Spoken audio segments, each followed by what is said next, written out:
Mazza qildimning navbatdagi soni. Diqqat, mazza qiling. Odam duo qilayotganda Robbisini juda ham yaqinda, gunoh qilayotganda esa ancha olisda deb o'ylaydi.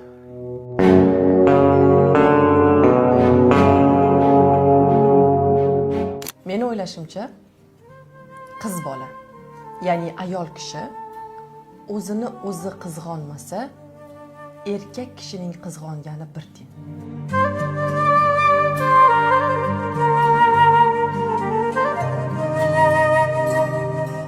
O'lgandan keyin ikkita ehtimol bor.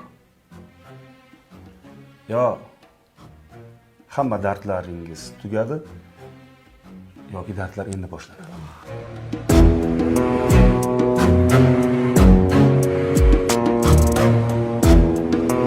Kimga mazza qildingiz?